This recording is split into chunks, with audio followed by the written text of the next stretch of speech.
Caramba.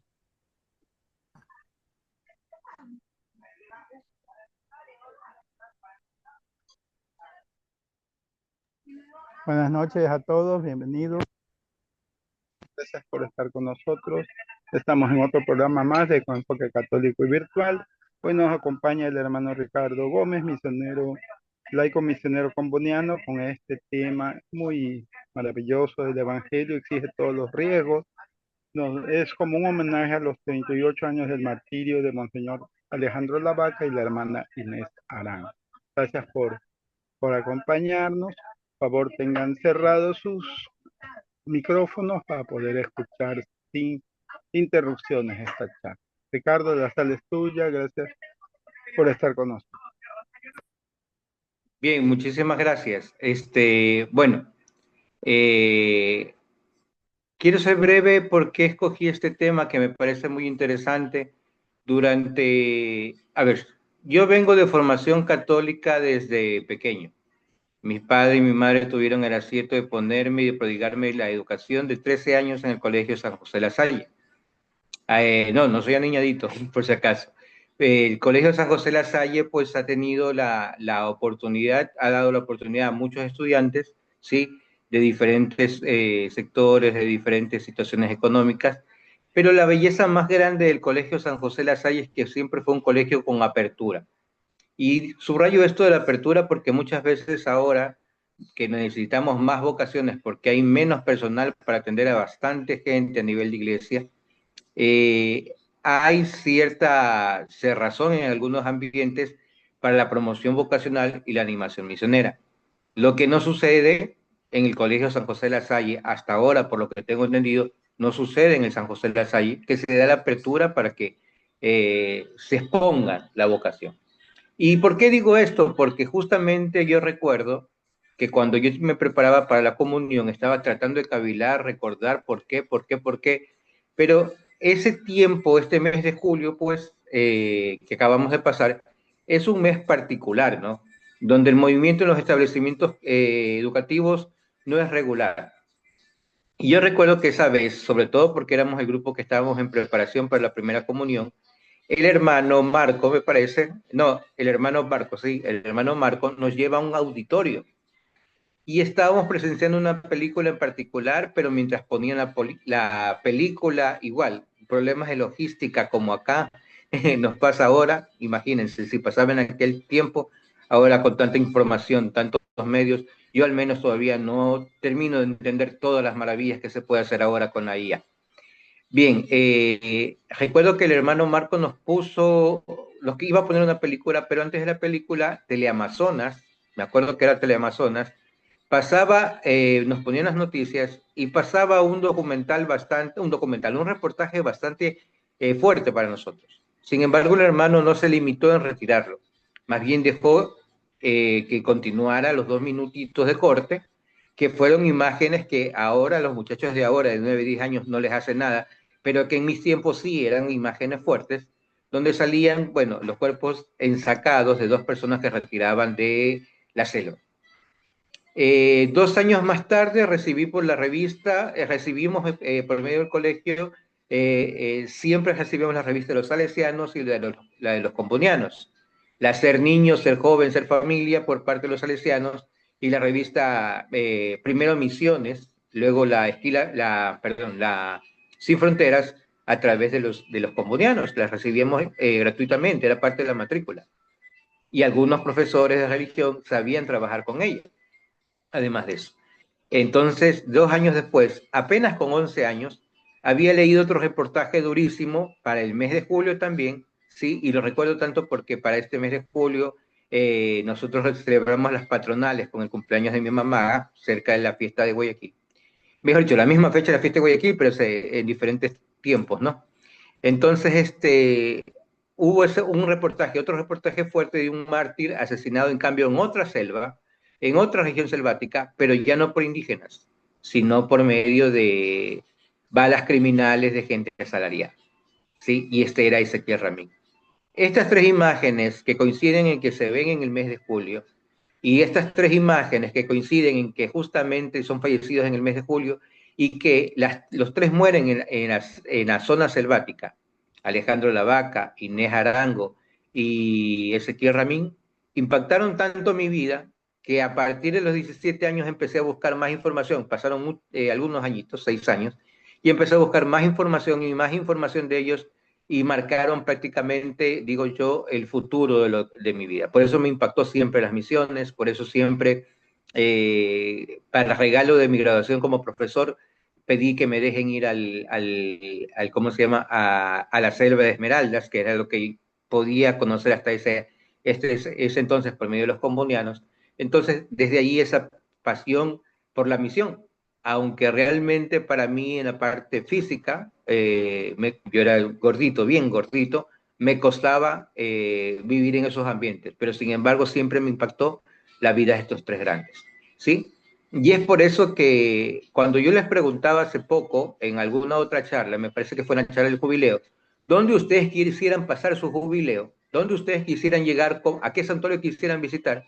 Sí, todos queremos ir a Tierra Santa o a Europa, a las catacumbas, pero particularmente yo podría decir como Simeón, ahora Señor, según tu promesa, puedes dejar a tu siervo irse en paz. Una vez que llegue al Oriente, este año casi se me hace, pero hubieron unas situaciones laborales, casi se me hace llegar a Guarico, ¿sí? Justamente donde están las tumbas de Alejandro y Inés, y el otro gran sueño que tengo es de llegar a Rondônia, donde descansa el cuerpo del padre Ezequiel Ramín. O al menos ahí está erigido una capilla en Sonora, una iglesia en Sonora. Entonces, por eso el impacto. Y es una fecha propicia, no solamente porque reciencito pasamos la fiesta recordando a estos dos personajes, sino porque también estamos entrando a otro festejo ya más de corte civil, pero que la iglesia también, sobre todo desde el Papa Francisco, también nos invita a recordar. 9 de agosto es la fecha donde recordamos a los pueblos indígenas, ¿sí? Entonces, en este sentido, ¿sí? Estamos en medio de una semana bonita, de una quincena bonita, para recordar a estos dos personajes que dieron su vida por la Amazonía ecuatoriana, por los indígenas de la Amazonía ecuatoriana. Pero sigamos, la tesis que me plantea Juanito y Miguel suena interesante, ¿no? No es a secas, Alejandro e Inés, no. Es arriesgar la vida por el Evangelio. Bien, continuemos entonces con las diapositivas. Ah, Mayrita me va a ayudar con las diapositivas. Agradezco, Mayrita, que bien. Entonces, el Evangelio exige todos los riesgos. Y les decía, en la primera postal vemos a estos tres personajes que a mí me impactaron. Alejandro e Inés, Alejandro, monseñor español, capuchino, terciaria capuchina, no Laurita, yo siempre confundía con que era Laurita, no, las Lauritas estaban antes allí en la comunidad donde va a morir, va a dar su vida Inés, pero ella es terciaria capuchina, ¿sí? Y abajo el padre Ezequiel Ramín Combonian. Por el tiempo, sí, prometo en una próxima ocasión dedicarnos más a la imagen, a la presencia de Inés. Pero por esta vez me gustaría pues soslayar la imagen de Alejandro y también de Ezequiel, que sería bonito también conocer a este futuro beato también Componia. Prosigamos. En la siguiente filmina recordamos lo que decía el Papa Francisco en la bula del jubileo. En un momento de alegría, cita también a que nosotros debemos dejarnos llevar por la esperanza que supera el dolor de la muerte, el dolor del martirio. La esperanza cristiana consiste en esto. Ante la muerte, cuando parece que todo acaba, tenemos la certeza que por Cristo, por su gracia que recibimos en el bautismo, la vida no termina, sino que se transforma, da nueva vida, ¿verdad? Y el testimonio de esta esperanza es fuerte en los mártires que amando la vida supieron renunciar a ella con tal de no traicionar a su Señor. Los mártires son semillas de unidad porque expresan el ecumenismo de la sangre. La palabra ecumenismo sería una palabra muy interesante en esta exposición, porque vamos a ver la relación que luego tiene Alejandro Lavaca también con los hermanos protestantes de Norteamérica, que ya tenían una experiencia previa, antes que los capuchinos, en el intercambio de idioma con los guaraníes, que es el grupo que vamos a revisar más. Y otra palabra que quiero que quede en ustedes sea la palabra semilla, aunque no en el contexto que aquí marca la bula. Es interesante, puse lo de la bula, que es un texto que ya hemos revisado antes. La bula la esperanza no nos confunde o no se equivoca, que es la bula que habla del jubileo, para recordar la presencia de los mártires dentro de la iglesia. Y estos dos mártires son considerados dentro del grupo de mártires del siglo XX que el Papa Francisco justamente estaba preocupado por hacernos conocer, indagar la historia de ellos para que queden al culto, a la reverencia, a la memoria y sobre todo al aprendizaje de ellos, ¿sí? En medio de nuestra iglesia, ¿sí? Los mártires son semillas de unidad porque expresan el ecumenismo de la sangre. Quedémonos con la palabra semilla, que es una palabra que va a ser muy interesante después. Y creo que es en la siguiente filmina que la vamos a explicar. Bien, continuemos. A propósito, ¿cuáles son los riesgos que que se corren cuando uno está predicando el evangelio? Habíamos visto también cuando estudiamos el jubileo que San Pablo no es corto y San Pablo prevé lo que le va a pasar cuando llegue a Roma. San Pablo, en la carta a los romanos, justamente preparando al pueblo de Roma, al pueblo cristiano de Roma, les va explicando que él quiere llegar a Roma pese a todas las dificultades y que está dispuesto a aceptar todas las dolencias que para él puedan caer. Pero después de todo, dice él, ¿quién nos separará del amor de Cristo? Las pruebas, la aflicción, la persecución, el hambre, la falta de todo, los peligros o la espada.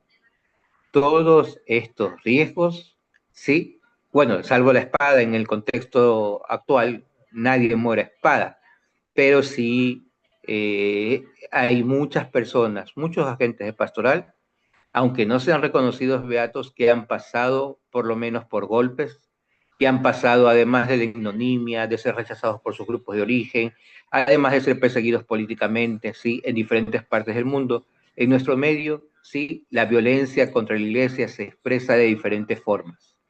Y no es, olvidémonos de los grupos políticos, no es una violencia perseguida solamente desde un sector de izquierda, que la mayoría de veces decimos el comunismo y el comunismo y el comunismo. No es así. Muchas veces también la iglesia ha sido perseguida por grupos de derecha. No voy a decir nombres, pero es evidente y obvio. Hubo un régimen de mano dura que cuando se habían, democráticos, pero de mano dura, que cuando se empezaban a instalar por cierta ideología llamada la teología de la liberación, se piensan a instalar estos cenáculos de oración.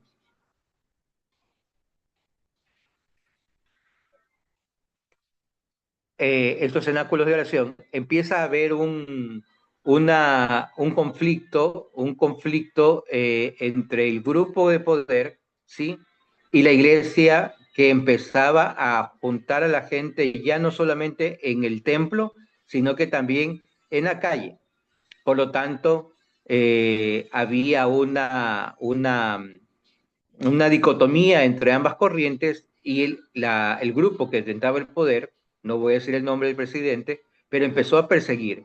Y hay nombres que no se revelan, pero en la parte sur del Ecuador hubo violencia en contra de estos grupos de seminaristas, grupos juveniles, ¿sí?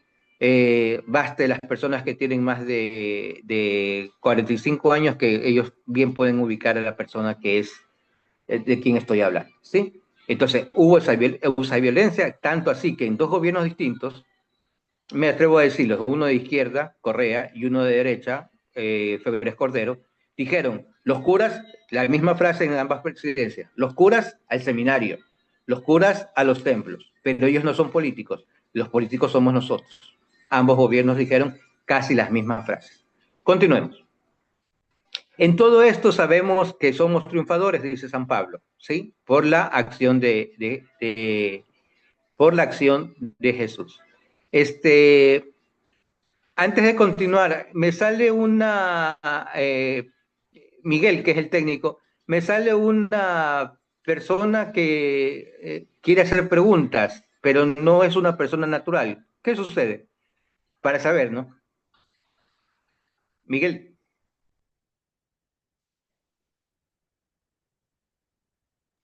Prosiga, prosiga un ratito, no tome en cuenta eso ahorita. Ya estoy arreglando. Ah, ya es algo técnico. Ya es algo técnico, ya, sí, me preocupé porque Ricardo, hay cosas puede que ser pueden ser. algún hacker, no contestes mejor, hasta que Miguel vea. Ok, bien.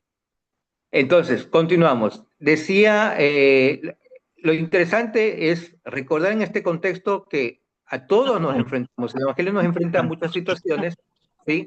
Pero San Pablo ya lo libraba con su texto, nos prevenía que nosotros estamos justamente para, de cierta forma, sufrir por el Evangelio. Y Jesús nos lo recuerda y también lo profetizó.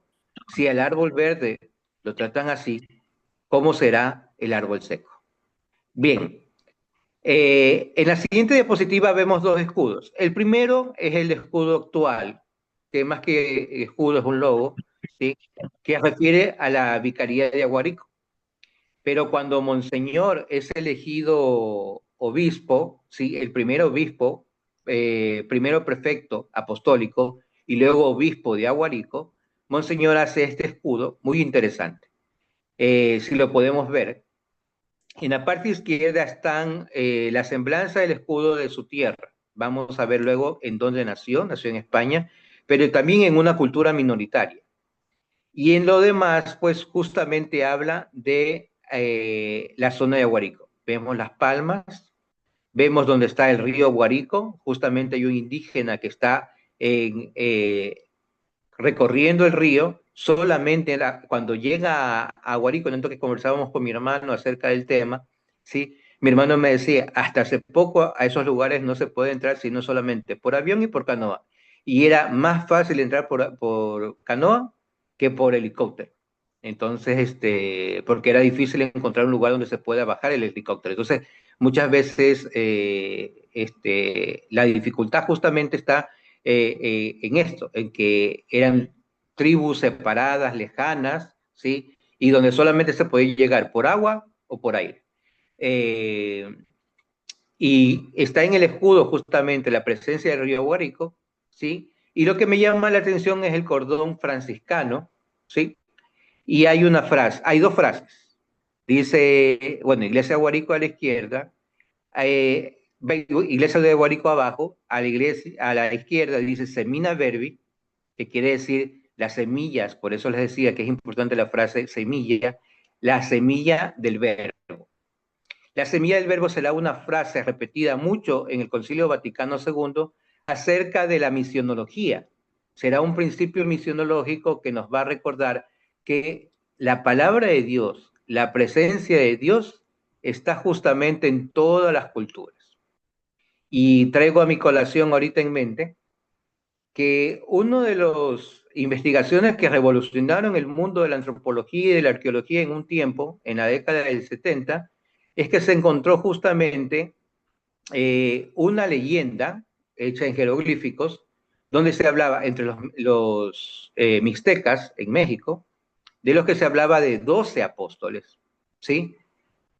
La mente empieza a imaginar cosas. Se referían a los 13 o algo parecido de los 13 conquistadores, pero hablamos también de 12 apóstoles, y si vamos más allá, hay muchas parábolas, muchas leyendas, muchas historias eh, pre-coloniales, ¿sí? De la cultura indígena a nivel de toda América, que son muy parecidas a las historias antiguas del Antiguo Testamento. Por ejemplo, el diluvio universal aparece en casi todas las culturas. India, Israel, se entiende, porque había comunicación. Pero en este continente no hay una explicación que nos pueda, así, rápida, que nos pueda dar soluciones a por qué. Pero había vestigios de cultura cristiana en nuestra prehistoria, ¿sí? Y estos personajes, de hecho, tienen cosas que hay que tomar en cuenta dentro de nuestra realidad misionera como semillas del verbo. Por ejemplo, cita a un amigo de Alejandro, que ya me metí a la parte antropológica antes de la parte arqueológica, disculpen, pero es que cositas van saliendo. Eh, y cita un amigo de Alejandro, que cuando él también tiene la oportunidad de estar junto cara a cara con los guaraníes, se da cuenta que ellos también son monoteístas. Ustedes saben que en el paso de la historia se pasó de un politeísmo a un monoteísmo, pero que la mayoría de grupos tenemos un monoteísmo eh, que está disfrazado con algunas ideas, algún sincretismo de otras religiones, ¿sí? En cambio, para ellos, el monoteísmo era un monoteísmo tipo Moisés. O sea, un monoteísmo solamente hay un Dios, ¿sí? Solamente tiene un enviado, ¿ya? Y hay la presencia del Espíritu Santo. No hay más. Más o menos así, justamente, es la religiosidad guaraní. Un solo Dios creador, punto, ¿ya? Entonces, no hay un Dios menor. Bueno, tienen la idea de que hay un intérprete, ¿sí? Entonces, esos vestigios de situaciones son las semillas del Evangelio que el misionero está obligado a descubrir. Eso se preconcibe ya en el Vaticano II y Monseñor Lavaca, siendo sacerdote todavía, tiene la oportunidad, no, ya ha sido Monseñor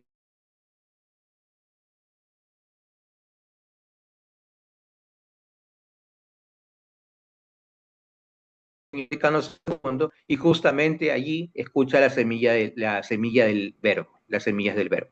En el aspecto, en la dimensión misionológica de la Iglesia, que son los últimos años, el último año justamente del Concilio Vaticano II, él tiene una locución, él participa y hace una conferencia donde habla sobre la misionalidad. La palabra misionalidad en Monseñor estará presente durante toda su vida del seminario. De hecho, él estaba llamado, se sentía llamado como capuchino más a la misión que a la educación, que era el otro rol particular de los capuchinos. Continuemos. Bien. La particularidad de la vaca, la experiencia misionera de Alejandro de la Vaca es, primero, tiene un origen como cualquiera, en una familia, obviamente, muy cristiana, donde su vocación se realiza plenamente, tanto así que su hermano mayor también es capuchino. Y feliz a su hermana y otro hermano más que le sigue serán grandes colaboradores de la obra misionera y estarán presentes con dolor, pero con muchos signos de reverencia hacia su hermano que ya vi en la misa justamente de la sepultura. Bien, estuvo en Asia dos periodos. Por lo que he visto, los capuchinos tienen la rigidez de vivir sus periodos religiosos, sus periodos en comunidad, que le llaman ellos fraternidad, ¿sí? 3 años exactos. Entonces, con cierta rigurosidad se viven estos trienios y él pasa 2 ciclos en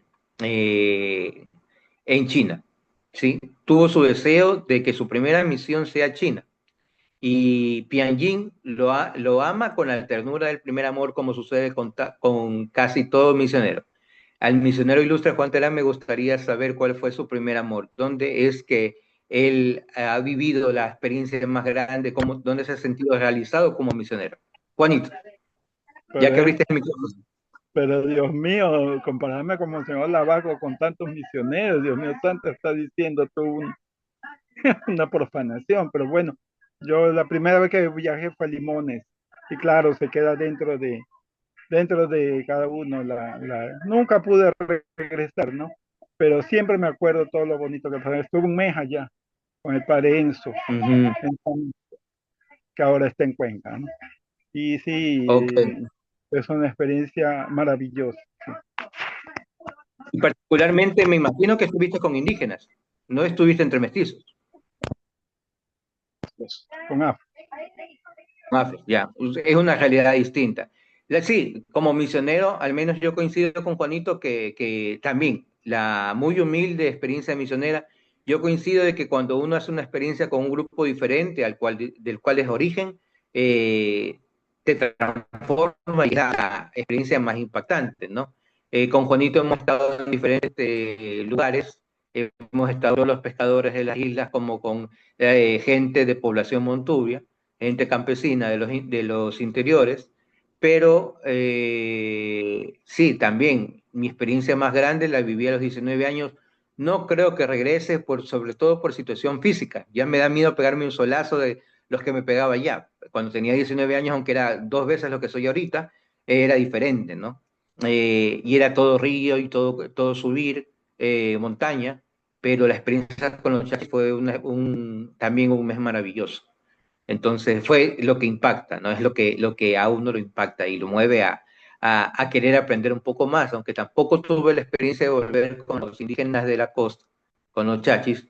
Espero alguna vez llegar a trabajar con los Otavalos. Eso sí es un sueño que tengo, pero vamos a ver cuándo se me da.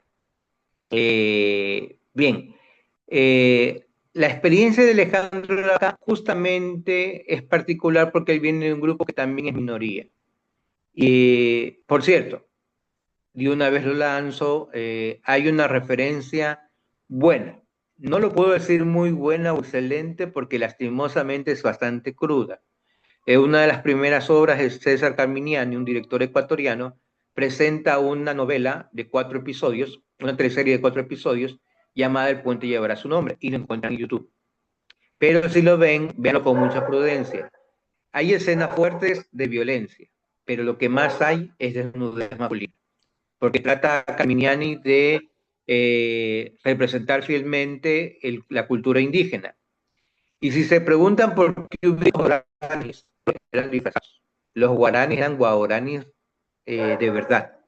Eran tribus guaraníes con los que se había pactado por medio de las petroleras y la misión hacer la película. Se rodó y la película parece realísima. Ahí salvo eso, el contexto, las diferentes situaciones son tan reales solamente que fallan por el exceso de desnudos, a mi criterio humilde, falla por el exceso de desnudos y falla también porque hay no hay un rigor cronológico, lo que nos manda un poquito a dispersarnos.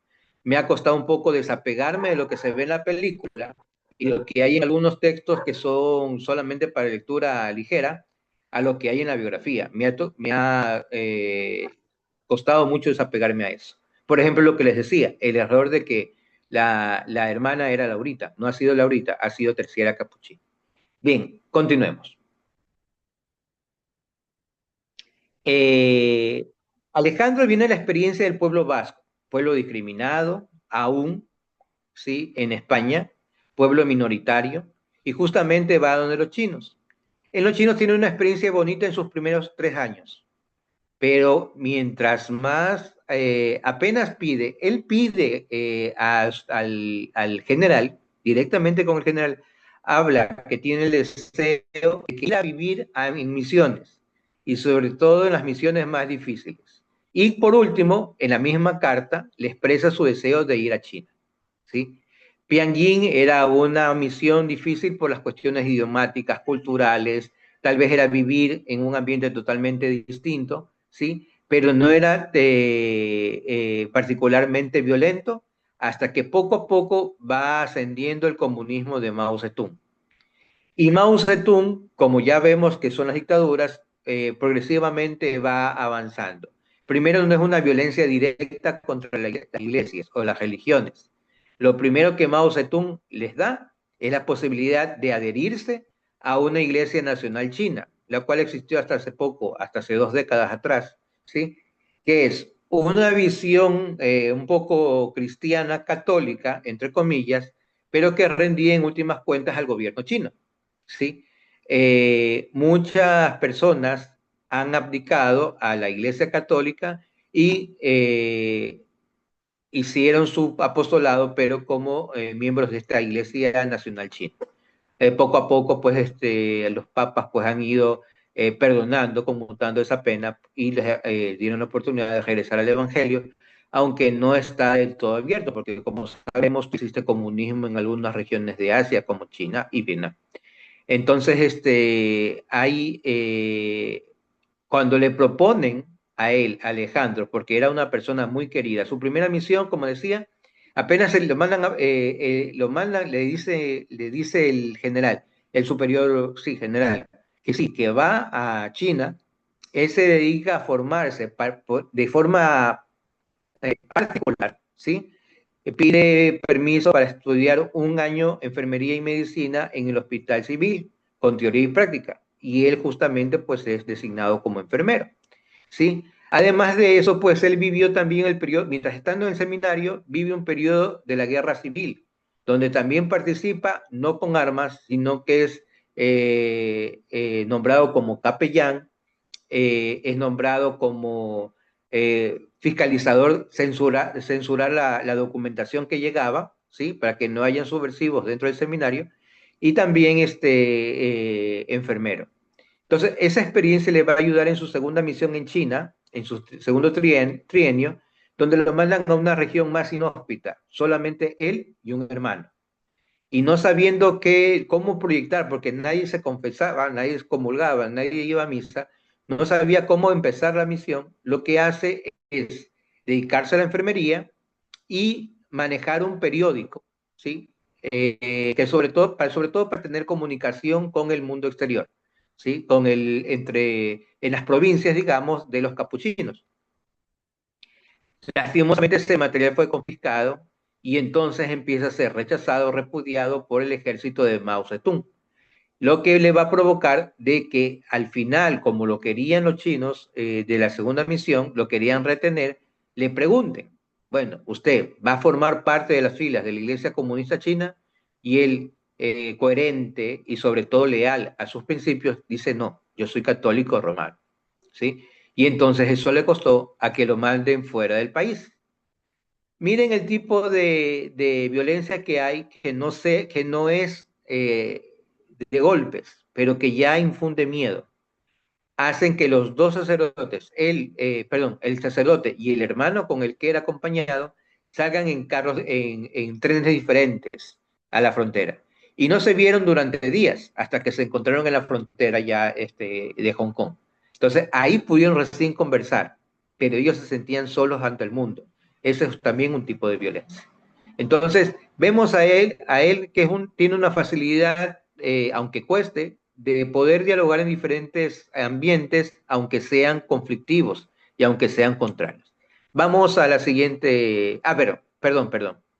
Aquí hay un paréntesis que podemos tener en cuenta. Les decía que el Papa Francisco se ha preocupado por tener, eh, porque la gente estudie, conozca los casos de los mártires del siglo XX, desde los que mueren en África, como hace poco tuvimos otra vez una lamentable noticia, los que han muerto diferentes en las regiones de Centroamérica, ¿sí? Los que mueren en la Amazonía, los que mueren en Asia, pues, defendiendo la violencia, ¿no? Defendiendo la no violencia, ¿sí? Entonces, el Papa Francisco tenía una intención de darnos a conocer estos mártires del siglo XX. Pero antes de eso, en el 2006, si mal no recuerdo, 2008, se hace un festejo, porque la comunidad de San Egidio, de la cual ya hablamos cuando hablamos de la paz, ¿sí? Hace un recordatorio de su aniversario y busca que estas reliquias de estos mártires del siglo XX permanezcan pues en los conventos y en las iglesias de Roma, para que sean de devoción y culto popular y la gente vaya conociendo a estos mártires del siglo XX. Fueron tomados en cuenta justamente las reliquias de Monseñor. Una cruz pectoral de Monseñor y una sandalia misionera de la hermana Inés estuvieron presentes en este acto, ¿sí? Él dijo, su santidad dijo una frase muy impactante que describe prácticamente el camino de vida de Monseñor. Muchos han sido inmolados por no abandonar a los necesitados, a los pobres, a los que habían sido encomendados, sin temor a las amenazas y peligros. Qué útil es entonces contemplar el testimonio luminoso de quienes nos han precedido en el signo de una fidelidad heroica hasta el martirio. Y justamente Alejandro e Inés no mueren por odio a la fe, pero mueren por salvar a este pueblo que, como decía el mismo Alejandro, si no vamos nosotros, si no morimos nosotros, mueren ellos. Continuemos. Siguiente diapositiva. Breve, aquí no hay gráfico, no se preocupen, no vamos a leerlo, pero breve. Hay, mucho se sabe de las personas por lo que otros dicen de él. Y en la parte de abajo tenemos algunos libros que hablan sobre Alejandro Lavaca, que sobrepasa la cultura ecuatoriana. Hay autores ecuatorianos, pero también se entiende, españoles, colombianos, franceses, italianos, que han escrito sobre él. ¿Sí? Algunas obras, Hágase tu voluntad, Tres nombres y una voz, que es toda una descripción sobre tres imágenes capuchinas. Arriesgar la vida por el Evangelio, que es justamente el sacerdote que rescata uno de los dos sacerdotes que rescata el cuerpo de Alejandro. Tras el rito de las lanzas, que es un volumen que se publicó cuando cumplieron 20 años de muertos, se publicó este volumen que recoge cartas, reportajes, artículos de periódico de diferentes autores, inclusive dos grandes autores nuestros, como el Pájaro Febres Cordero. Tras el rito de las lanzas, que es un volumen publicado, pero ya es de una forma muy biográfica, y más es para el estudio de los capuchinos.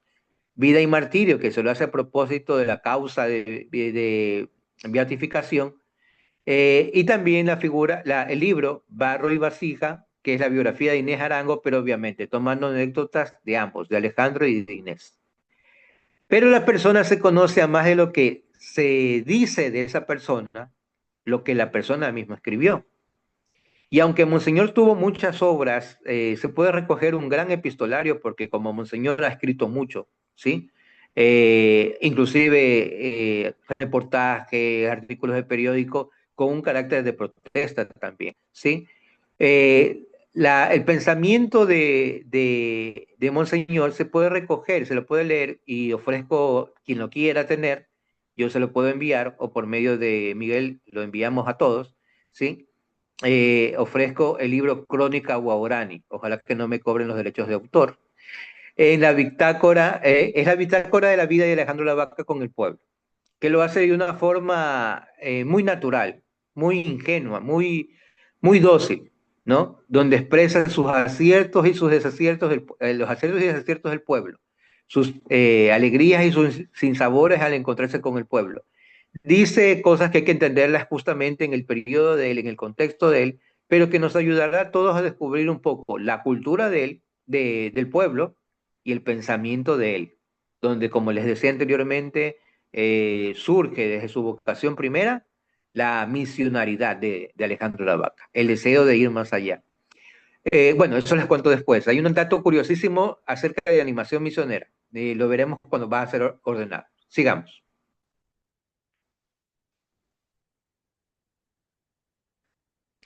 Marcia, yo le hago llegar la crónica, no se preocupe. Es poligrafiado, por si acaso, por eso no me cuesta nada, pero yo le hago llegar. Bueno, ¿Hay entramos a en los datos. físico el libro? Todavía no. ¿Cómo? ¿Hay ¿Mande? en físico el libro o ya no? Porque antes había en físico.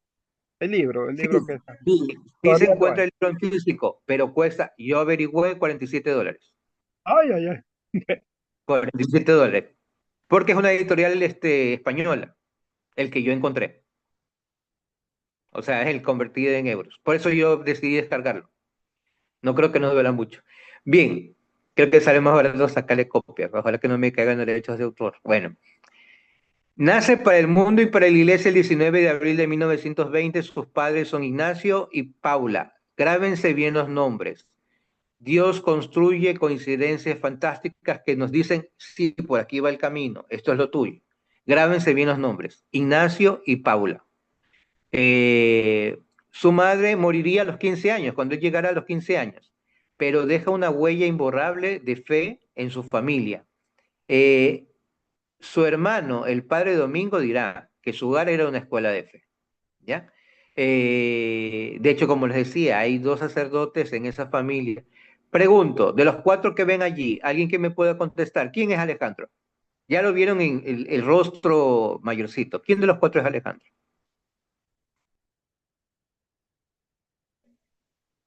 ¿Alguien? Les ayudo. Es el de boina. El que tiene la boina es Alejandro. Bien, El de sigamos barba, con la siguiente. El que está adelante, sí, con que está barba, con la con barba. boina. Ah, sí, con barba, sí, el que está con la boina y el sayal franciscano. Perdón, tienes razón. Entiendo que los que no tienen sayal son hermanos. O sea, no son sacerdotes, no son frailes sacerdotes, sino frailes hermanos. Bien, sigamos. Siguiente diapositiva.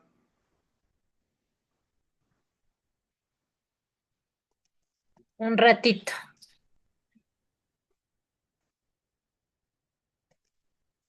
Nos caímos. A ver, en la siguiente diapositiva nos habla sobre el tiempo en que Monseñor fue ordenado. Es ordenado en el año 1937. Ayúdenme con la diapositiva para que todos sigamos. Eh, Vistió el hábito capuchino, jovencito, en el año 37. Estamos hablando de los 17 años. Y emitió los votos religiosos en el año 38, al año siguiente. Se ordena sacerdote el 22 de diciembre de 1945.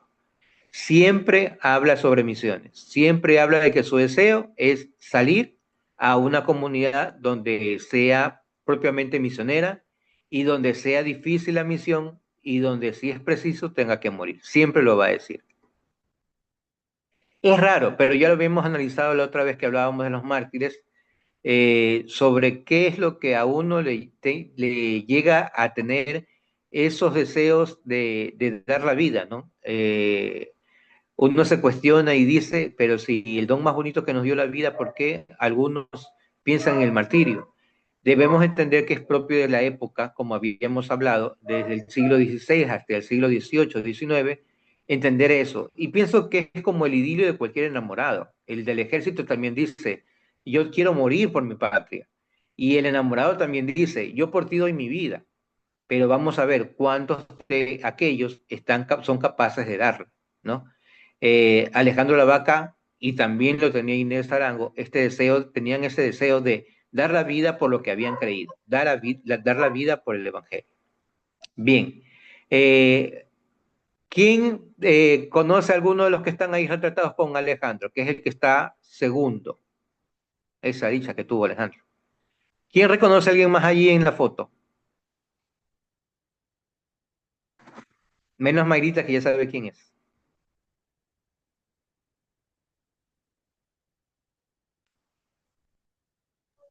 ¿Nadie? Bueno, a ver si, ¿alguien? Otro Padre gran Pío de... capuchino, otro gran capuchino como San Pío de Pietrelcina está ahí presente. No sé si habrán tenido algún diálogo los dos, ¿no? Pero miren la dicha que tiene él justamente estar al ladito del Padre Pío. Ya con los estigmas, bueno, no se le ven las manos, pero ya a esa edad ya tenía vigentes los estigmas. Sí, entonces miren esa alegría grande que tuvo Monseñor, siendo todavía sacerdote.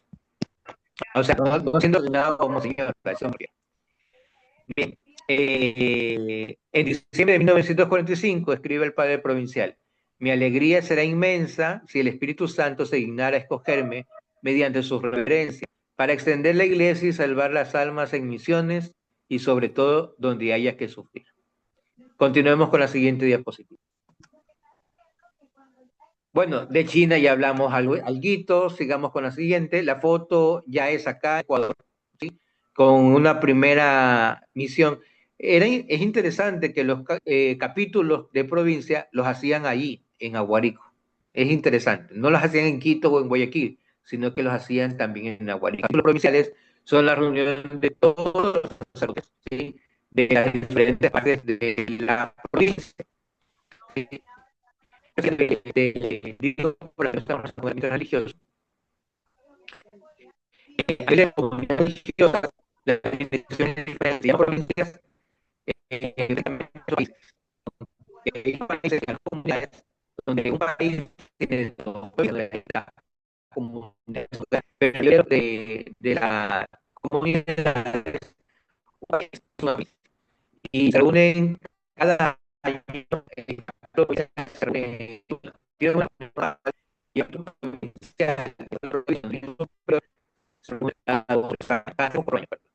¿ya?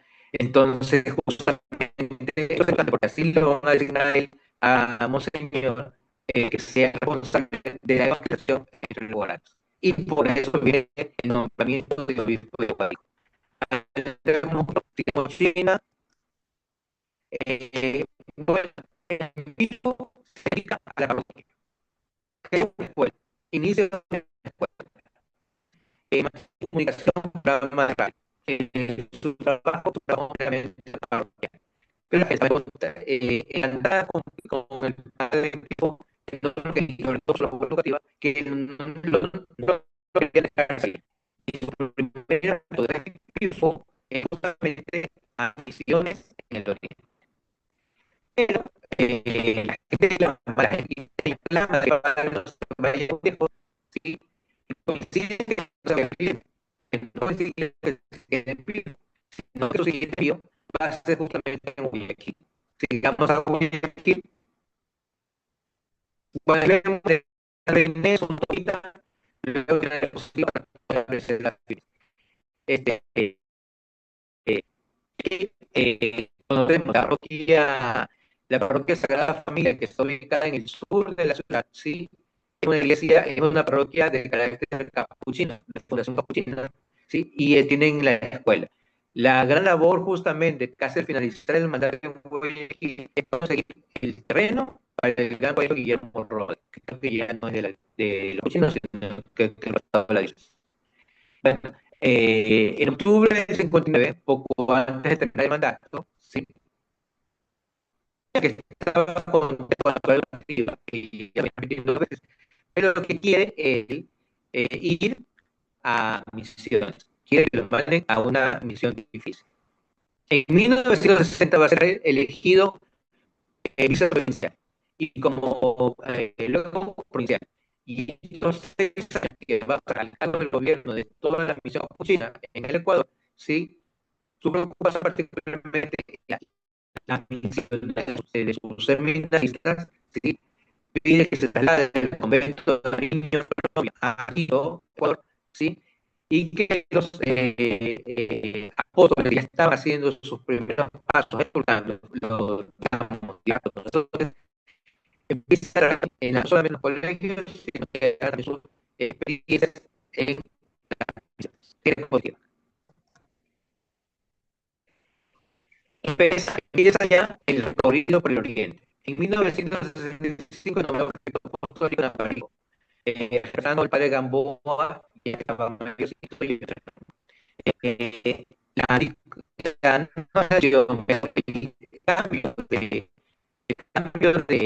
el relevo del mando entre Gamboa y Alejandro Lavaca se lo ve en la película muy sereno, muy bonito. Alejandro Lavaca es muy comprensivo y defiende la personalidad de Gamboa, que no pudo calmar a los guaraníes.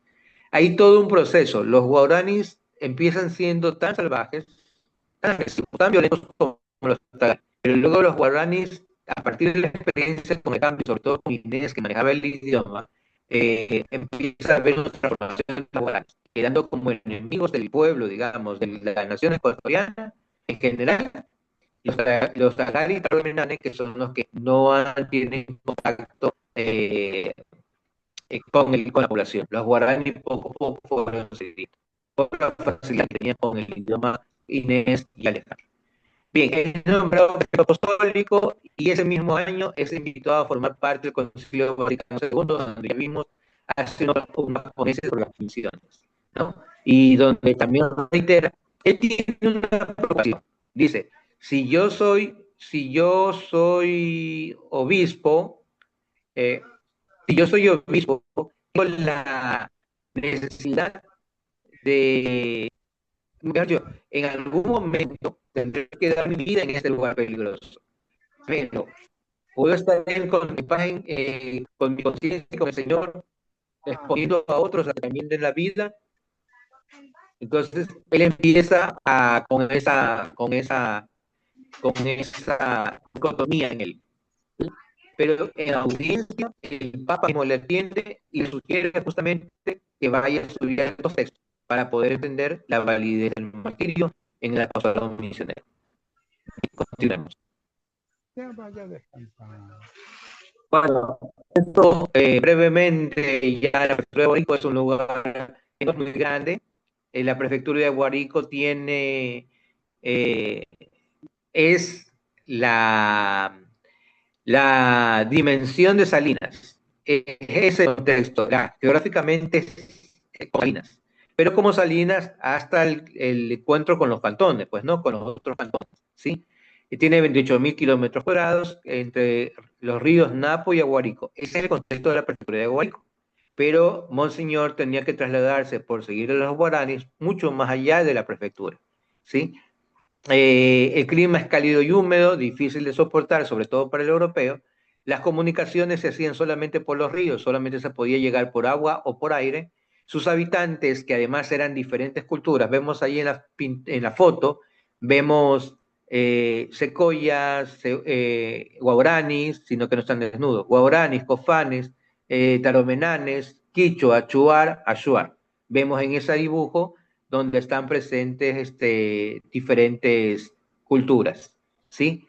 La prefectura de Aguarico, como decía, es una comunidad pequeña, pero que lo hace difícil es la diversidad de culturas y las distancias geográficas, donde solamente se podía acceder por medio de agua y al aire. Y adicionalmente van a empezar otras dificultades, como empiezan primero los caucheros a deteriorar la selva. Luego entran los madereros y luego entran los petroleros, ¿sí? Son tres grupos humanos como colonos, pero no eran colonos agrícolas, eran colonos exploradores.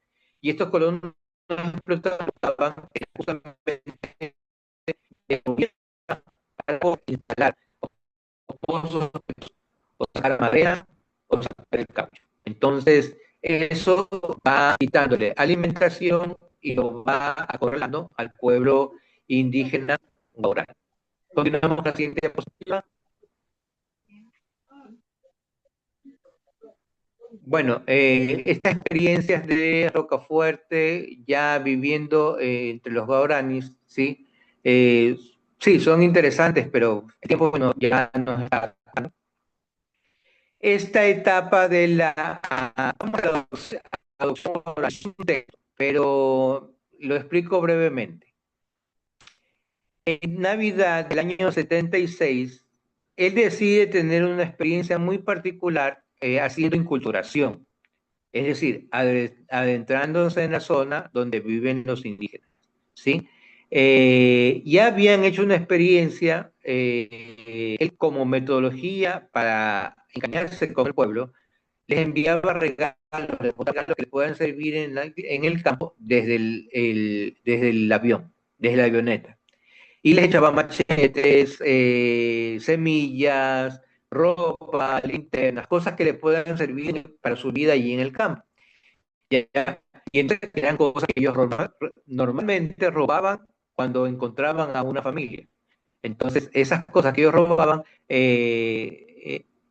para que no roben, Monseñor les daba por regalo desde el cielo. Y les iba enviando y les iba bajando las cosas. Entonces, esa era la forma de amistarse con ellos.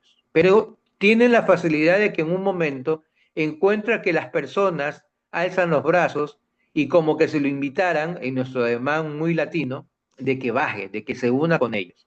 Entonces, una vez en Navidad, acepta ser enviando regalos, baja adicionalmente en la mañana y se queda con ellos hasta la víspera de la Navidad, ¿sí? Se queda el 23, ¿sí? Pasa con ellos todo el día, entre risas, me imagino que burlas por la incomprensión del idioma. No sé, yo también cuando estuve con los cayapas tuve esa experiencia que no sabía qué decían y seguramente se estaban burlando de mí, ¿no? Pero luego uno entiende que sucede desde el inicio, ¿no? Pero luego uno va entrando en confianza. Eh, fue entonces cuando él acepta quedarse con ellos, una familia, que la familia, una familia le invita a quedarse con los niños. Y Monseñor, entonces, opta por quedarse con ellos, no duermen toda la noche con miedo, obviamente, pero al día siguiente se acerca a la hamaca, él mismo lo describe en YouTube. De esta experiencia, se acerca primero donde está el papá, llamado Inigua, ¿sí? donde está el padre de familia, de la familia que lo había aceptado, él más joven que ella, se acerca primero donde Inigua y hablando con palabras entrecortadas, no hablaba con frases completas, porque no hablaba el guaraní, le dice padre, le dice que él desde ahora será su familia y que le dé la bendición. Se arrodilla ante él y pienso que es un gesto sobreentendido. Para eso ya se había dejado de la ropa, así toda, ya solamente en calzoncillos, se presenta hasta donde Inigua, e Inigua lo que hace es restregarle la cabeza, los cabellos de la cabeza. Luego se acerca donde Inigua, donde Paua, la mujer del hogar, ¿sí? También ella estaba sentada en la hamaca, se arrodilla ante ella, le besa las manos y ella le da, con la expresión muy española, una camachina, que se entiende que en nuestras culturas indígenas sucede igual con los quichuas, ¿sí? Cuando entras a una familia por matrimonio o por adopción, te dan una reprimenda, ¿verdad? Una serie de consejos que debes hacer para poder vivir en la comunidad y que mientras los cumplas estás en la comunidad porque cuando no los dejes de cumplir, eres expulsado. Entonces, Pablo empieza a hacer una serie de caminas, le besa las manos, se levanta y le otorga la bendición también a Pablo. Y luego abraza a los adolescentes que estaban en el hogar. Otro episodio que la novela, la película lo recoge de una forma incorrecta, no eran niños, eran ya adolescentes, abraza a los adolescentes que estaban en el lugar y dice, ustedes son mi familia, y les da la bendición a todos. Un lindo gesto de inculturación que no nos sorprenda. Ah, por cierto, no lo hace como obispo, lo hace todavía como sacerdote, ¿sí?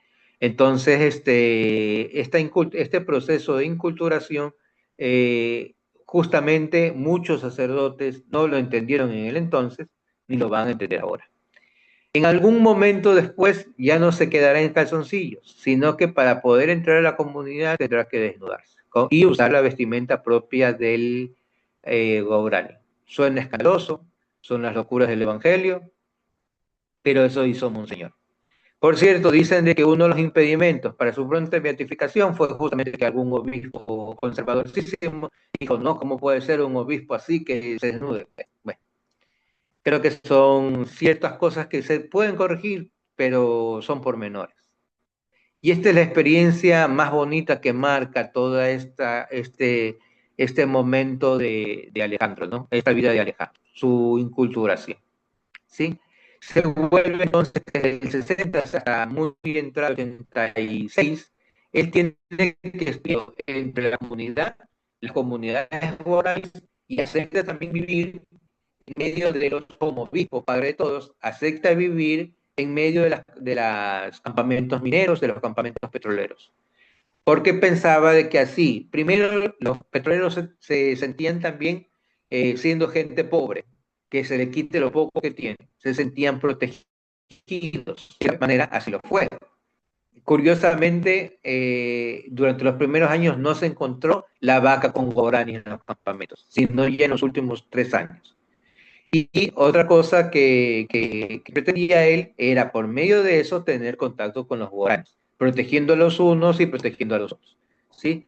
Entonces, él repartía su vida así, de esta forma, viviendo en la comunidad como capuchino, viviendo con los petroleros y viviendo con los pobres petroleros, no con los pobres, con los trabajadores y viviendo con los indígenas. Bien, él presenta 3 líneas allá. En el 77, para conocer más adelante, estamos justamente cuando él ejerce el papel intermediario, mucho más adelante.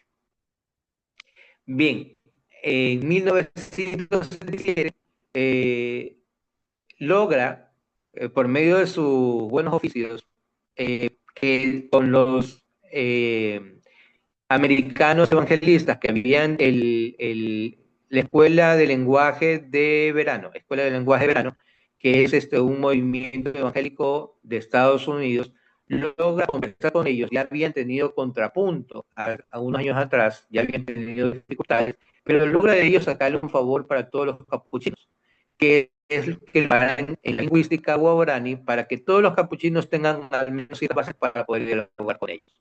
Y lo logró, ¿sí? Presentándose ante la iglesia capuchina en general, en otra reunión de provincia, ¿sí? Establece que las normas para poder entrar en la evangelización con los guaraníes son tres. La presencia fraterna en la comunidad, o sea, estar con ellos, estar donde están ellos. Un conocimiento de la cultura y descubrimiento de las semillas del verbo, palabras que ya hemos hablado dentro de Tomás. Y la presentación de la zona, lo importante, el mensaje de Jesús en sus elementos fundamentales. ¿Ya? Ante los capuchinos es vuelta de nuevo, nombrado superior regular de los capuchinos para el 79 al 82, y es el Estado como encargado, responsable de la evangelización entre los guaraníes. ¿Sí? Vamos adelante.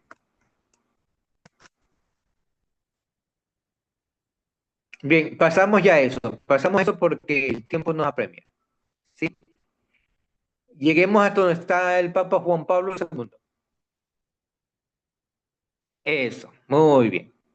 El 4 de noviembre de 1982, el nuncio apostólico Vicenzo Farano le comunica el deseo de nombrarlo prefecto, pero dentro de poco la prefectura pasa a ser vicaría.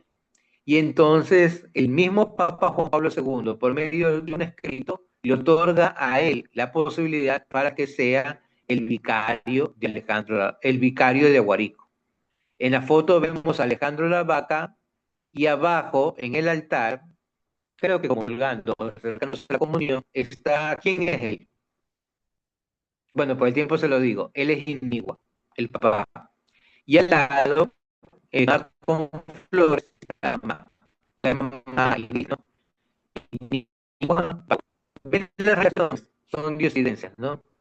Y esa diosidencia salió de los guaraníes, no de él. Ellos se dieron cuenta del parecido de nombres. Inigua, Ignacio, Pagua, Pablo, ¿no? Miren cómo es Dios con sus cosas, ¿no? Bien.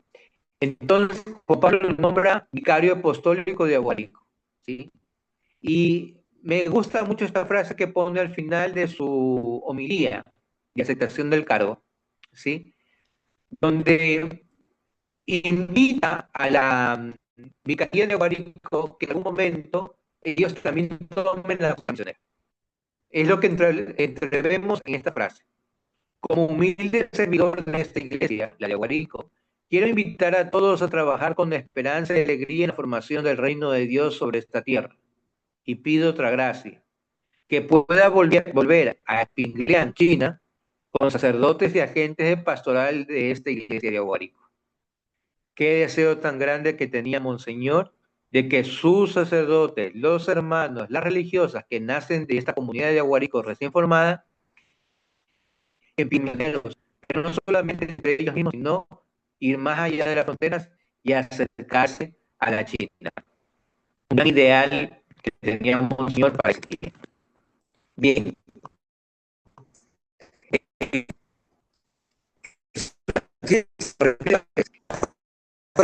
No había visto el logo de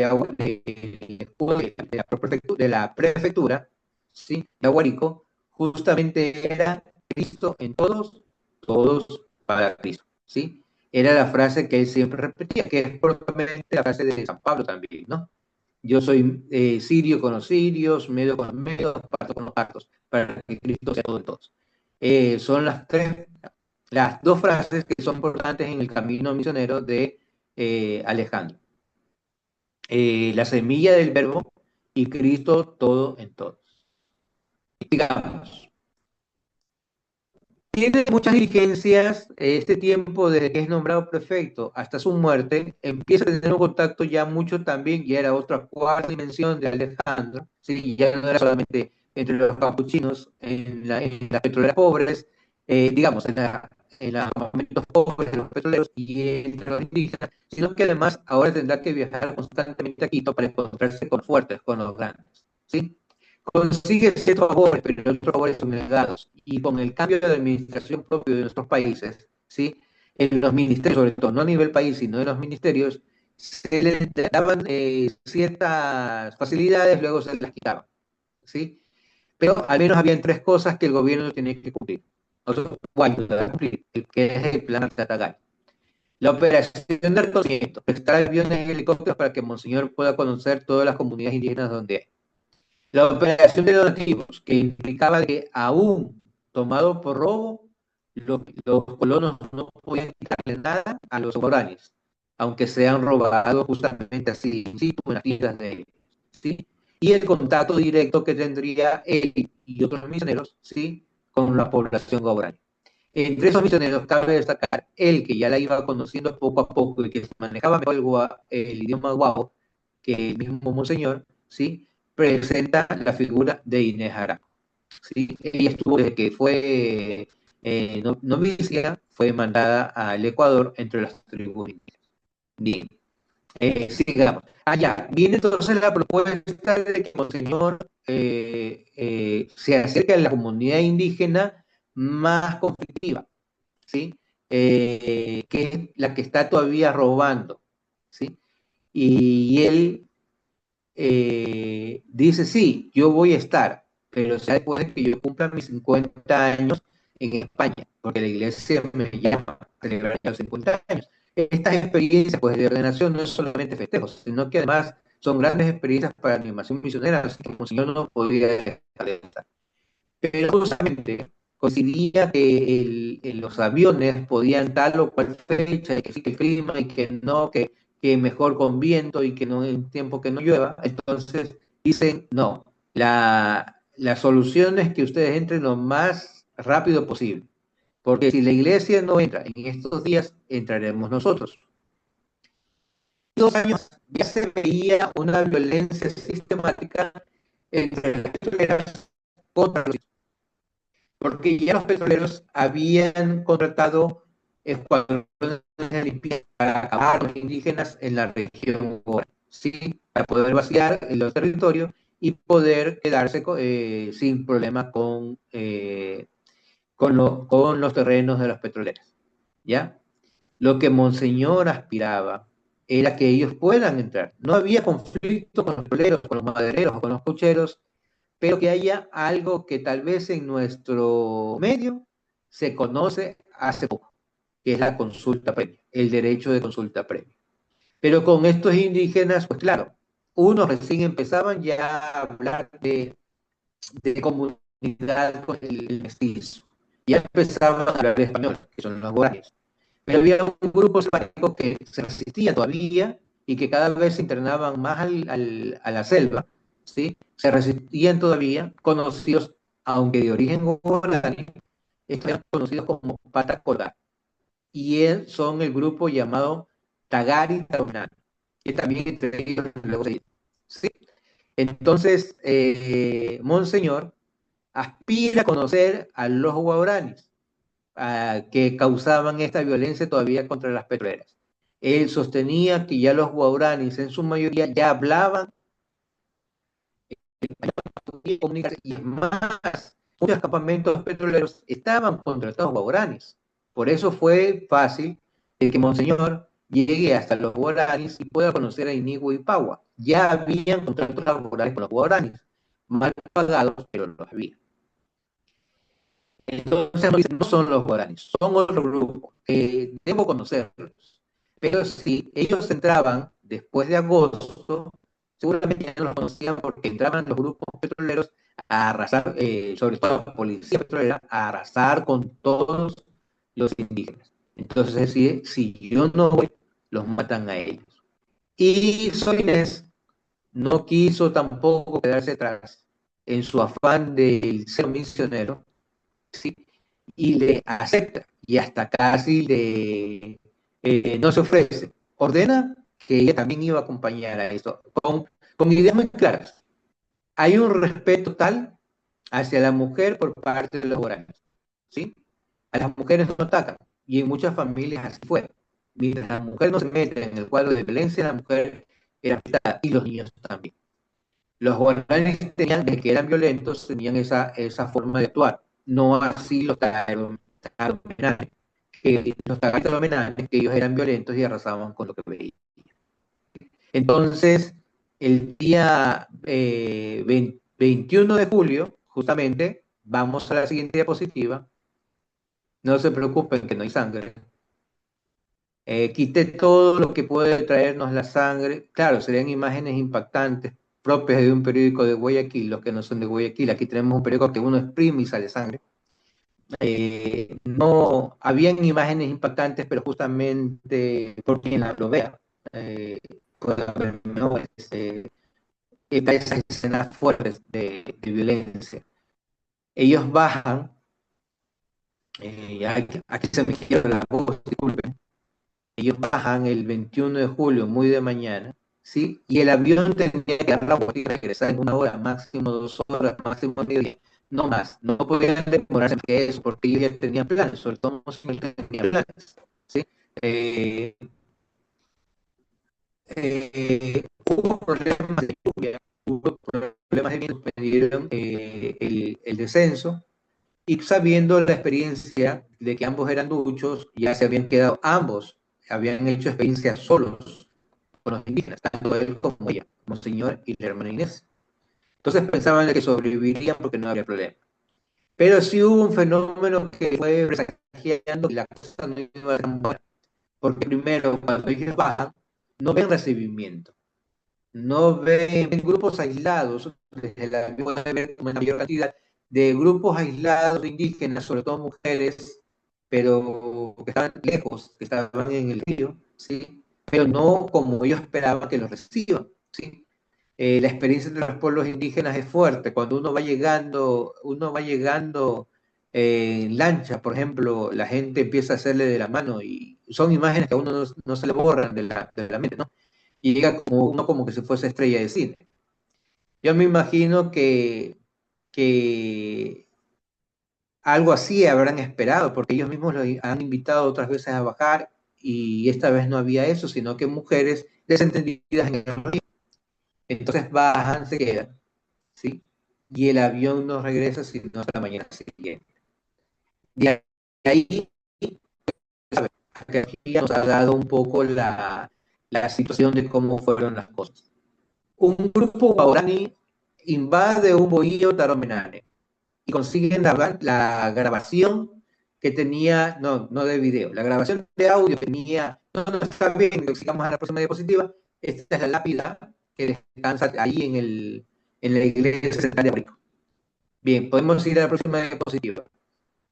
Lo que, lo que no, lo que no sabíamos se revela que los guaraní, un grupo guaraní ya contactado, ya digamos de los civilizados, va a invade un bohío taromenane y al verse acorralados salen, pero salen con una cinta de audio, ¿sí? Y imágenes de lo que pudo haber sido esa fecha, ¿sí? Ese fue difícil de reconstruir, pero sé que el físico de eso está.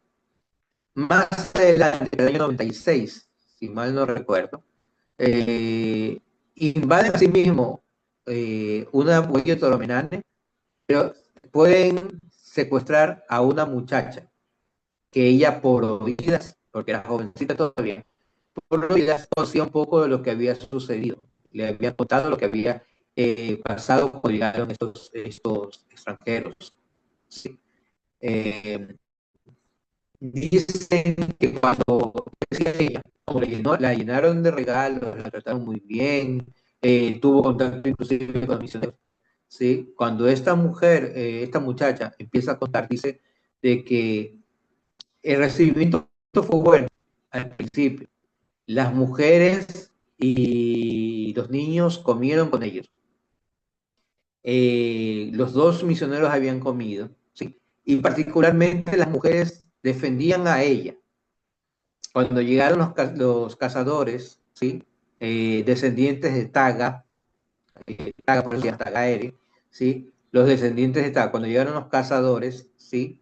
Empezó la discusión entre hombres y mujeres, ¿por qué le dieron apertura? Y ellas empiezan a defender a la hermana Inés, ¿sí? Y los indígenas lanzaron al cuerpo del padre, que estaba un poco abierto al grupo de las mujeres, lo lancean. Y él es el primero en ser asesinado, ¿sí? Horas más tarde, la hermana también fallece. al sacerdote, a Monseñor, 15, 17 lanzas, que se multiplican por 4 o 5 heridas, porque cada lanza tenía además o sea, 5 ruedas que era como dejaban el cuerpo como estrellado, ¿sí? Y para sacarlo había que hacer fuerza, y al sacarlo, pues, la carne se iba adheriendo. La madre dicen que 3 o 5, ¿sí? Es forma como terminó la vida de Alejandro Lavaca y de Inés. Vamos a adelantarnos un poquito hasta qué es lo que más nos importa, no porque la vida de Alejandro y de Inés no sea importante, sino porque es importante también reconocer qué nos deja, cuál es el legado que nos deja.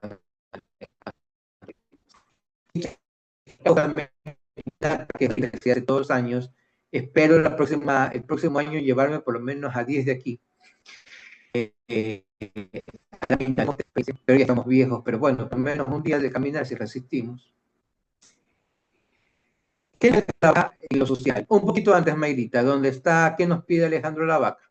El texto. Eso, ahí. En lo social, los indígenas tienen derechos y Alejandro Lavaca nos lo recuerda. Tienen el uso de su idioma libremente. Positivo, lo cumplimos.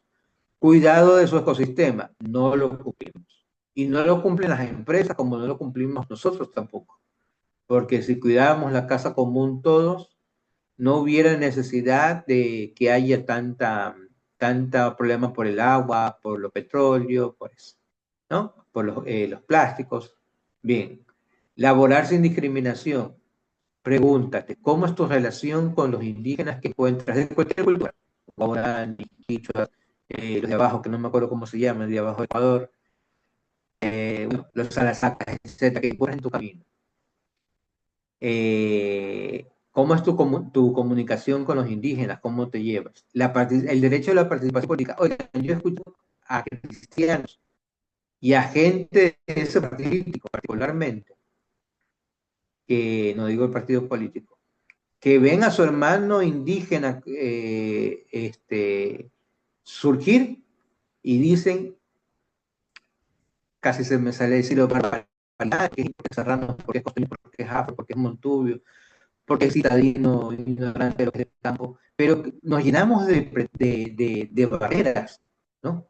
Y hablamos de que vivimos en un pueblo democrático y tenemos más barreras que cualquier otro país que tenga de origen. Tenemos más de 50 nacionalidades, pero no son 50 nacionalidades, sino que son 50 experiencias que conocernos, encontrarnos, pero los vemos como diferencia. Aquí en mi organización, ni se diga, me quedo calladito. Respeto a sus creencias. No porque no sean cristianos no van a llegar al cielo. Eso ya está hablado en el Concilio Vaticano II. No lo digo yo, en el Concilio Vaticano II. Las semillas del verbo. El que decide quién va al paraíso es Dios, no somos nosotros. Ni la iglesia es la aduana del cielo tampoco. En lo cristiano, ayudarles a descubrir a Dios desde lo que son y desde lo que somos. Que ellos tengan su identidad cultural. Pero la pregunta es, mejor dicho, el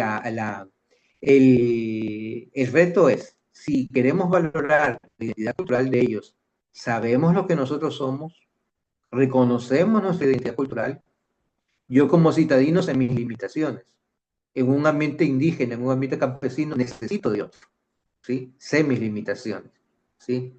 Yo como citadino sé de mis potencialidades, ¿verdad? Entonces, ayudarles a descubrir a Dios de lo que son, pero también lo que nosotros somos. Valorar nuestra identidad. Descubrir las semillas del Evangelio en todas las culturas, inclusive en las culturas urbanas. Hay algo de bueno incluso en las pandillas. Llevar a Dios en nuestra vida cotidiana y nuestras relaciones sociales. No solamente Dios se queda en la iglesia. Para Alejandro Lavaca Dios estaba en todo, inclusive en sus encuentros y discusiones con los grupos de gobierno. Vivir la misionalidad para que el Evangelio llegue a todos. Cristo, todo en todos. Y es la preocupación, pienso, de los que somos misioneros ya de vieja guardia, que la aposta quede. Nosotros somos solamente así comparado con ellos, con Alejandro e Inés. Pero nuestro sueño sería que las imágenes de Alejandro e Inés ya no vengan de España y de Colombia, sino que se repitan en nuestros hermanos, en los hijos espirituales que tenemos, ¿sí? En nuestra descendencia espiritual, ¿sí? Entonces pienso que Alejandro nos invita a ello. Sé que el reto era muy grande. Hubieran querido ver más antropología, hubieran querido ver más tal vez de la presencia de Alejandro y de Inés. El tiempo es corto, pero Alejandro e Inés son una figura, todavía se me quiere la voz y con ganitas. Saben, preparando la charla me encontré con una bonita noticia. Hace poco, hace unos años atrás eran pocos, pero tenemos en el Ecuador ecuatorianos y hasta ahora uno de fuera, pero que vivieron aquí. 5 venerables ecuatorianos, siervos de Dios, personas que vivieron en olor de santidad, 36 ecuatorianos y 20 que vino de afuera. Ahora sí, si me puede ayudar, ponga la última imagen, cuando nos despedimos.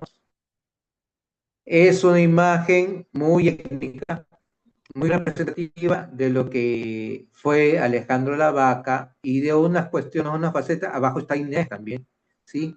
Y de algunas facetas interesantes de su vida. Justamente no quise poner la foto más cruenta, pero ahí se entiende.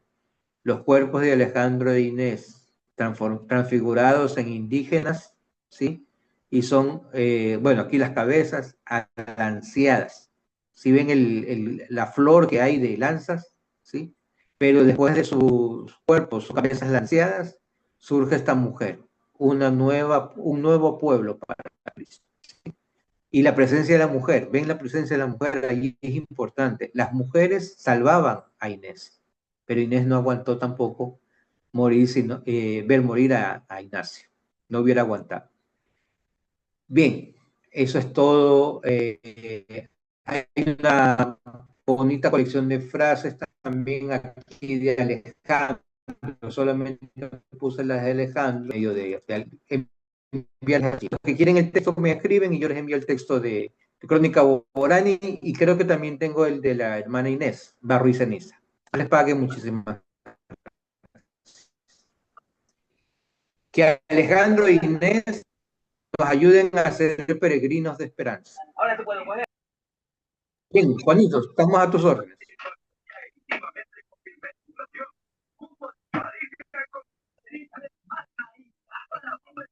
Adelante, Juanito. Gracias, hermano Ricardo.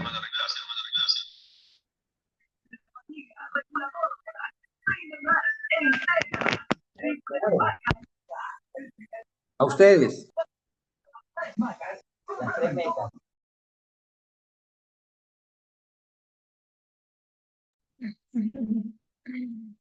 Gracias.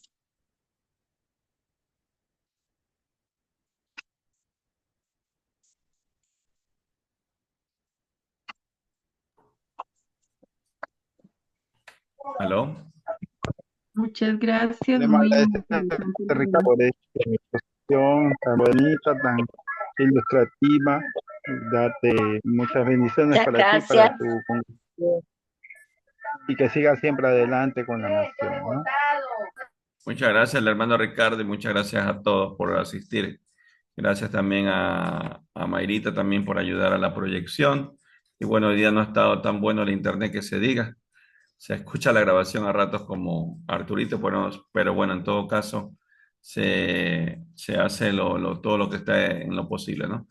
Y bueno, buena y grata exposición. Yo creo que estaríamos hasta para una segunda parte, ¿verdad, Ricardo?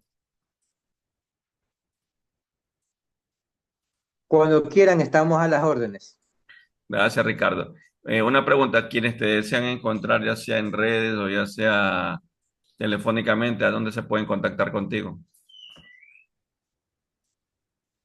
Bien, estoy aquí en el grupo con mi WhatsApp. Me pueden escribir al WhatsApp. Vean, hace poco iniciamos con Mayrita un proyecto bastante grande de estos devociones ecuatorianas y particularmente de los santos y santas del Ecuador, ¿sí? Les invito a unirse a esta aventura, ¿sí? Pueden adquirir, estamos recién iniciando, pero la idea es cubrir gracias, ahí está el número, 096-380-3467, y exponemos artículos religiosos, ¿sí? No sé si Marita tiene a mano el logo para explicarle, ¿sí? La idea se llama Ecuador Tierra de Santos, que es justamente para recordarnos eso, que estamos en una tierra hermosa, donde hay dificultades como la violencia que vemos, pero sobre todo, bueno, en otra ocasión, pero sobre todo, es una tierra hermosa de santos, y es lo que queremos difundir. Entonces lo hacemos por medio de la adquisición de este material, ¿sí? Que nos recuerda, por ejemplo, ahí ven el Sagrado Corazón de Jesús, devoción muy nuestra, el Corazón Inmaculado de María, devoción muy nuestra. Estamos proyectándonos también en otros espacios. Quien quiera adquirir los artículos religiosos y nos puede colaborar de esa forma, llámenos al 096, perdón, ubíquenos por WhatsApp, 096-380-3467, ¿sí? Y yo personalmente les atiendo. Y particularmente este material y los otros materiales que he compartido que les puedan servir en PDF, eso es gratuito, eso se los envío por mi cuenta y también la revista Sin Fronteras. Un abrazo y muchas gracias. Bueno, por otro lado, también de parte con Enfoque Católico y Virtual, si también hay personas que de pronto desean colaborar, ¿no? Para que estos espacios se mantengan y también de pronto hacer auspiciantes, de cierto modo, de algo que quieran ustedes ofrecer, puede escribirnos por internos a Juan Terán o a mí, ¿no? Miguel Gárate, ¿no? Que estamos de coordinadores en el grupo con Enfoque Católico y Virtual, ¿no? Y bueno, todos somos una sola iglesia, un solo grupo, bueno, y adelante, ¿no? Para todos ayudarnos mutuamente en este terreno de la evangelización. Bendiciones a todos, una buena noche, Juanito. Gracias con tu oración de despedida, por favor. Sí, invitarles, Dios mediante, el sábado tenemos un conversatorio en la página de Facebook de Iglesia San José de Laicos sobre la Asunción de la Santísima Virgen a las 4 de la tarde, hora de Ecuador. Y también el próximo lunes tenemos de invitado al hermano Harry Romero de Costa Rica con este tema de misión y evangelización, que vamos a continuar como respuesta a la realidad de Latinoamérica, a las 9 de la noche, hora de Ecuador, todos invitados. Dios te salve María, llena eres de gracia, el Señor es contigo, bendita eres entre todas las mujeres y bendito el fruto de tu vientre Bien, Jesús. Jesús. Santa María, Madre de Dios, ruega por nosotros pecadores, ahora y en la hora de nuestra muerte. Amén. María, Madre de los misioneros, ruega por Por nosotros. nosotros. Del Amén. Padre, del Hijo y del Espíritu. Bendiciones Amén. a todos, cuídense. Una buena noche, bendiciones a todos. Buenas noches. Gracias. Muchas bendiciones para todos. Gracias por Linda asistir. noche, Bendiciones, una linda noche. Gracias.